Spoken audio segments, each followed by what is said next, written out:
안녕하세요. "어떤 일로 연락 주셨을까요?"에 대한 변협 등록 가사법 형사법 전문 변호사 지재훈 변호사입니다.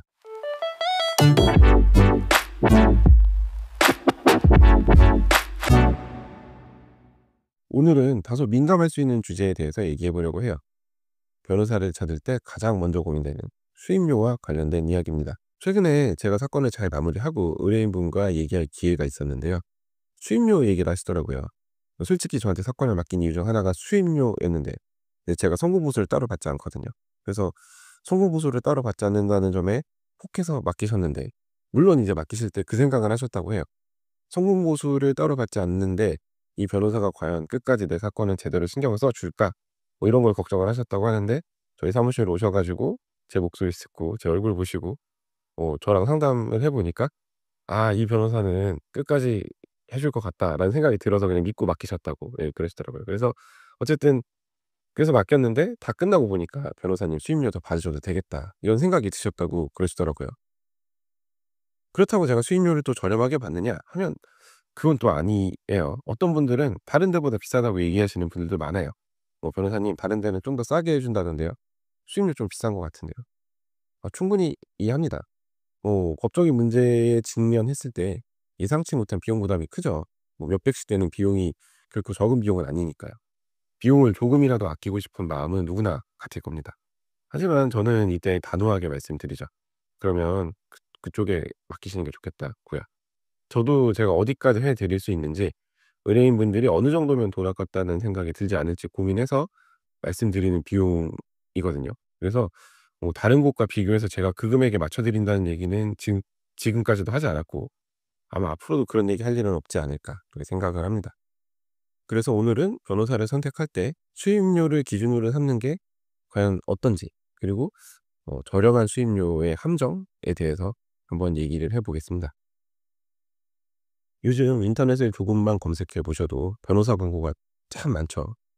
합리적인 비용, 빠른 해결, 이런 문구들 한 번쯤 보셨을 겁니다. 매력적이죠.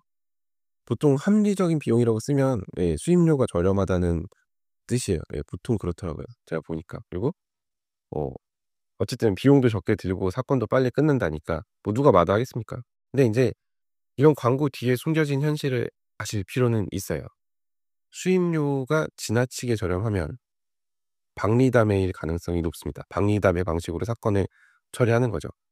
그 수임료를 낮추는 대신에 많은 사건을 동시에 돌리는 거죠. 근데 문제는 변호사가 기계가 아니잖아요. 한정된 시간과 에너지를 가진 사람이라는 건데, 하루에 상담만 수십 건 하고 사건을 병행하면서도 각 사건을 충분히 검토하고 준비하는 거는 되게 물리적으로 어려운 일이에요.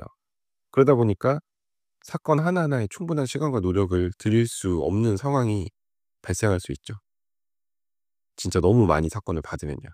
근데 인제 의뢰인 입장에서는 '그래도 변호사인데 괜찮겠지.'라고 생각할 수 있지만, 결국 어쩌다 모든 사건이 그런 건 아니겠지만 인제 대충 처리하게 되는 사건이 나올 수 있고, 결과적으로는 의뢰인의 권리가 충분히 보호되지 않는 결과로 이어질 수 있습니다.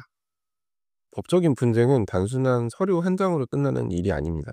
그러니까 작은 사건도 꼼꼼하게 법리를 검토하고 상대방이 어떻게 나오는지 봐야 되고, 그리고 상대방의 전략을 분석해서 예상되는 모든 상황에 대응할 준비를 해야 됩니다. 근데 이제 사건이 많아지다 보면 이런 세심한 준비가 부족할 수밖에 없죠. 변호사도 사람이에요. 그래서 하루 24시간 시간 일 주일 동안 무한정 사건을 처리할 수 없습니다. 결국 시간은 한정돼 있고, 사건이 많아질수록 각각의 사건에 들일 수 있는 시간과 에너지는 줄어들 수밖에 없는 거죠. 그러니까 결국 시간을 쫄리게 되면 사건마다 틀에 박힌 대응을 할 수밖에 없습니다. 그러니까 사건의 특수성을 고려하지 않고 그냥 비슷한 사건에 비슷하게 처리를 하는 거죠. 하지만 그 법적 분쟁의 양상을 보면 진짜 단 하나도 같지 않습니다. 사건마다 디테일이 다르고 전략도 달라야 돼요. 정말 전형적인 소송이라고 생각하는 그런 상간자 소송의 경우에도 각자가 가진 얘기가 다 다르고, 하고 싶은 얘기도 다르고 상대방의 반응도 다르기 때문에 전략을 다 다르게 가져가야 돼요. 근데 인제 수임료를 낮추고 사건을 많이 받다 보면 변호사 본인도 지치고 사건 하나하나에 대한 집중력이 떨어질 수밖에 없습니다. 결국에는 이런 피해는 이제 고스란히 의뢰인에게 돌아가는 거죠. 또한 수임료가 저렴하다고 해서 사건 전체를 저렴하게 처리할 수 있다는 보장도 없어요. 간혹 낮은 수임료를 제시해서 일단은 계약을 체결한 다음에 어 출장비다 실비다 뭐다 하면서 아니면 심지어 서면이 추가로 나가는 거에 대해서도 추가 비용을 요구하는 경우도 제가 봤어요. 그래서 처음에는 기본적인 서류 작성이나 뭐 이런 것만 포함된 수임료를 제시하고 사건이 복잡해질수록 예상치 못한 비용을 청구받는 경우가 있죠. 그러니까 뭐 이렇게 추가적인 비용을 받는 거를 제가 나쁘다고 하는 건 아니고요. 그러니까 기본적으로 그 부분에 대해서 설명이 돼야 된다는 거죠. 저 같은 경우는 설명을 드리고 수임 계약서에도 그런 부분에 대해서 명시를 합니다. 그래서 "여기까지 포함이고 여기까지 포함되지 않습니다." 이런 걸 좀 자세히 설명드리는 편인데 이거 자세히 설명드리면 또 너무 사람이 차가워 보인달까요? 뭐 이런 부분도 있긴 한데 나중에 얼굴 붉히는 것보다는 그게 나으니까 제가 "여기까지 해 드립니다."에 대해서 확실하게 정하고 이 사전에 정하고 사건을 진행하죠. 그리고 인제 또 한 가지 꼭 짚고 넘어가야 될 부분이 있습니다. 바로 착수금과 성공 보수의 비율 문제입니다. 그 상담을 하다 보면 의뢰인분들께서 "착수금 좀 낮추고 성공 보수 제가 드리면 안 될까요?" 라고 요청하시는 경우가 많아요. 어떤 분들은 그냥 착수금 없이 진행해 달라고 하시는 분들도 계신데 저는 착수금 0 원으로 진행은 안 해요. 예. 아무튼 처음에는 인제 착수금 낮추고 성공 보수 올리면 의뢰인 입장에서는 부담이 적으니까 좋죠. 근데 생각보다 여기는 큰 함정이 숨어 있습니다. 이 착수금 받고 사건 진행을 했는데 사건 진행이 이제 과하게 늘어진다든지 뭐 상황이 인제 불리하게 흘러가서 '아 이 소송은 변호사 생각에 이게 좀 쉽지 않겠다.' 생각을 하게 되면 초기에 받은 착수금만 받고 사건을 소극적으로 처리하거나 포기하게 될 가능성도 있습니다. 어 이런 경우에 인제 의뢰인은 처음에 열심히 하겠다고 하더니 뭐 나중에 연락도 안 되고 뭐 적극적으로 사건을 진행하지 않는다는 불만을 가질 수밖에 없습니다. 그래서 그 착수금과 성공 보수는 좀 균형이 필요합니다. 그러니까 너무 낮은 착수금에 혹하지 말고 변호사가 사건을 얼마나 책임감 있게 다룰 수 있는지를 종합적으로 판단해야 됩니다.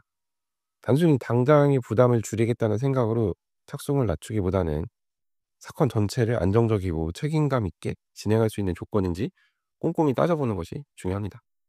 변호사도 사람이니까요. 그래서 물론 이게 인제 비율이라는 게 뭐 정해진 거는 없지만 진짜 과도하게 낮거나 이렇게 하게 되는 경우에는 뭐 사건 찔러 보고 안 되겠다 싶으면은 막말로 포기하게 되면 결국 의뢰인만 그 손해를 떠안게 되는 거잖아요. 그러니까 그 부분에 대해서도 분명 생각을 하셔야 돼요. 무조건 성공 보수를 받으려고 변호사가 '무조건 열심히 해 주겠지.'라는 기대로 성공 보수 비율을 높이는 거는 제가 봤을 때는 좀 위험이 있다. 위험 부담이 있다. 예. 그리고 그럼 과연 '적정한 수임료가 얼마냐?'라는 거에 대해서는 적정한 수임료는 어떻게 정하기가 어렵죠. 각자 처한 상황이 다르고 사건의 복잡성도 다르고 그거를 다 수치화해 가지고 수임료 산정할 수 없는 거니까요. 근데 인제 명확한 기준이 정해져 있는 건 아니지만 어느 정도 참고할 만한 기준은 존재합니다. 바로 소송 비용 산입 규칙에 따른 변호사 보수 기준입니다. 그러니까 이 규칙은 법원에서 판결 시 패소한 쪽이 부담해야 될 변호사 비용을 산정할 때 적용되는 기준인데요. 그러니까 보통 흔히들 '내가 소송에서 이기면 상대방이 내 변호사 비용까지 다 부담해야 되지 않나요?'라고 생각을 하시는데 그 변호사 비용 전부에 대해서 상대방이 물어줘야 되는 건 아니고 이제 실제 속가라고 하죠. 그러니까 얼마를 청구했는지에 따라서 패소한 쪽이 부담해야 될 변호사 비용이 달라지게 됩니다. 쉽게 말씀드려서 소송 금액에 따라서 일정 수준의 변호사 비용을 정해 놓은 겁니다. 근데 만약 변호사를 선임할 때 이 소송 비용 산입 규칙에 따른 변호사 보수 기준보다 훨씬 낮은 수임료를 제시받았다면 단순히 '저렴해서 좋다.'라고 생각하기보다는 한 번쯤 신중하게 고민해 볼 필요가 있습니다. 일반적으로 이 기준은 물론 수가가 높다고 해서 무조건 복잡하고 어려운 사건은 아니지만 어쨌든 일반적으로는 그 사건이 복잡할 가능성이 높고 상대방이 치열하게 다툴 가능성이 높고 그에 따른 변호사의 업무량도 고려된 금액이기 때문에 이것보다 지나치게 낮은 수임료는 사건에 충분한 시간과 노력이 투입되지 않을 가능성이 있습니다. 수임료가 지나치게 낮다면 앞서 말씀드린 그런 박리담의 방식으로 사무실이 돌아가는 곳일 수 있어요. 그래서 낮은 수임료로 많은 사건을 동시에 처리하게 되면 이제 법리적으로 복잡하거나 감정적으로 민감한 사건에서는 세심한 준비가 좀 부족할 수 있기 때문에 이러한 상황에서는 의뢰인이 손해를 볼 위험성이 있습니다. 그래서 수임료를 비교할 때는 단순히 가격만 보지 말고 변호사가 이 비용으로 해당 사건을 얼마나 책임감 있게 처리해 줄 수 있을지, 그리고 본인이 생각하셨을 때도 사건의 난이도나 소송 규모에 비해서 적정한 비용인지 한번 생각을 해 보시는 게 중요해요. 그러니까 다른 곳은 왜 비싸게 부르고 여기만 싸게 부르는지 이유가 있을 겁니다. 이혼 사건 같은 경우 그래요. 이혼 사건 같은 경우 1 년, 2년 동안 수시로 변호사랑 연락을 주고받아야 되는데 그러한 서포트를 과연 저렴한 비용으로 받을 수 있을지 한번 생각을 해 보실 필요는 있어요. 그 저렴한 수임료는 이제 순간적으로 비용을 아낄 수 있는 것처럼 보일 수 있지만 그 사건이 끝난 뒤에 더 큰 문제를 낳을 수도 있습니다. 그러니까 변호사는 단순히 기계적으로 사건 처리하는 사람이 아니라 의뢰인의 곁에서 문제를 함께 풀어가는 동반자이거든요. 그래서 단순히 비용만을 기준으로 변호사를 선택하지 마시고 사건을 끝까지 함께할 수 있는 믿음직한 변호사를 선택하시는 게 중요합니다. 물론 이제 어떤 변호사가 믿을 만한지 소송을 본격적으로 시작하기 전까지 판단이 어렵다는 점은 이해합니다. 그러니까 사건 맡기기 전에는 다들 믿을 만하죠, 사실. 근데 본격적으로 소송을 시작해 봐야 인제 이 변호사가 나에게 신경을 얼마나 써 주는지 알 수 있는데, 참 이게 이제 소송 한 번이라도 변호사랑 같이 해 보시면은 판단이 되실 텐데 참 이게 판단하기가 어렵죠. 그래서 오늘은 저렴한 수임료의 함정에 대해서 한번 얘기를 해 봤습니다. 결국 중요한 건 단순히 비용이 아니라 변호사가 의뢰인의 사건을 어떻게 다루고 어떤 결과를 만들어 내느냐인데요. 제발 합리적인 비용이라는 글자에 혹하지 마시고 잘 고민해 보신 후에 결정하시라는 말씀을 드립니다.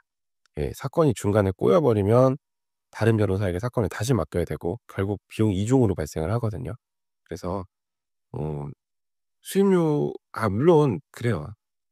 저렴한 데 잘 찾아서 사건 잘 진행하시면 좋죠. 그게 제일 좋은 겁니다. 근데 인제 저렴하다고 해서 무조건 혹하지 마시라는 말씀을 드리는 겁니다. 그러니까 저렴하다고 해서 모든 사무실에서 다 사건을 대충 처리하거나 그런 건 아닌데, 제가 사건을 진행하면서 이런저런 경우를 많이 봤어서 드리는 말씀입니다. 그러니까 잘 따져 보시라고요. 이렇게 오늘 얘기는 여기까지 하도록 하겠습니다. 그래서 오늘도 제 얘기를 끝까지 들어 주셔서 감사하고요. 또 다음 에피소드에서는 더 유익하고 현실적인 법률 이야기로 찾아뵙도록 하겠습니다. 이상 대한변협 등록 가사법 형사법 전문 변호사 지세훈 변호사였습니다. 감사합니다.